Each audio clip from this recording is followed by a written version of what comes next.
حضور اکرم صلی اللہ علیہ وآلہ وسلم شب معراج میں بیت المقدس کی طرف جاتے ہوئے مصر کے قریب ایک مقام سے گزرے تو انہیں نہایت ہی اعلیٰ اور زبردست خوشبو آنے لگی۔ آپ صلی اللہ علیہ وآلہ وسلم نے حضرت جبرائیل علیہ السلام سے پوچھا کہ یہ خوشبو کیسی ہے؟ جواب ملا کہ فرعون کی بیٹی کی باندھی مشاطہ اور اس کی اولاد کی قبر سے آ رہی ہے۔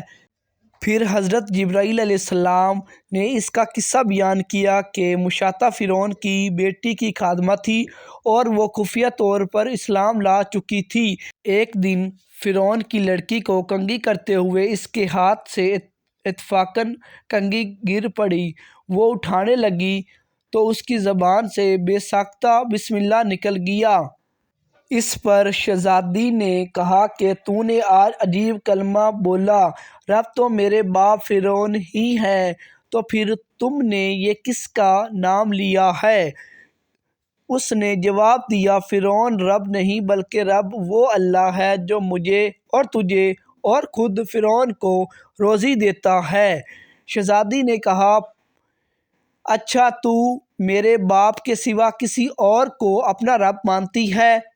اس نے جواب دیا، ہاں ہاں، میرا، تیرا اور تیرے باپ سب کا رب اللہ تعالیٰ ہی ہے۔ شہزادی نے اپنے باپ سے کہلوایا۔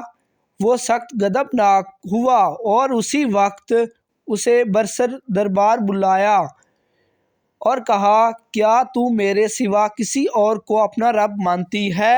اس نے کہا کہ میرا اور تیرا رب اللہ تعالیٰ ہی ہے جو بلندیوں اور بزرگی والا ہے۔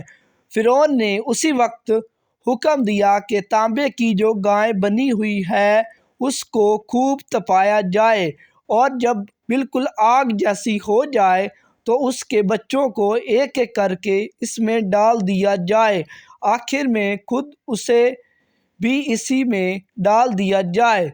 چنانچہ وہ گرم کی گئی۔ جب آگ جیسی ہو گئی تو حکم دیا گیا کہ اس کے بچے کو ایک ایک کر کے اس میں ڈالنا شروع کر دیا جائے۔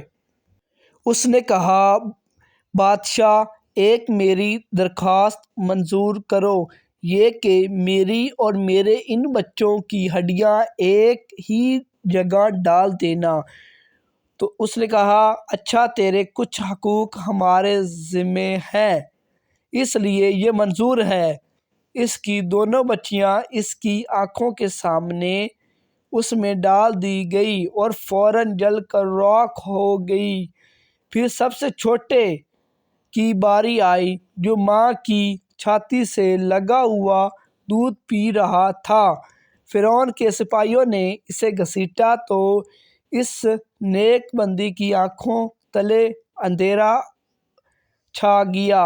اللہ تعالیٰ نے اس بچے کو اسی وقت زبان دے دی اور اس نے بآواز بلند کہا، اماں جان افسوس نہ کر، اماں جان ذرا بھی پس و پیش نہ کرو، حق کو پر جان دینا ہی سب سے بڑی نیکی ہے۔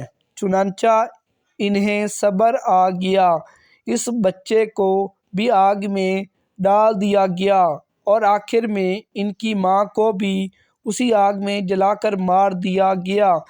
یہ خوشبو کی مہکیں اسی کے جنتی محل سے آ رہی ہیں۔ سبحان اللہ۔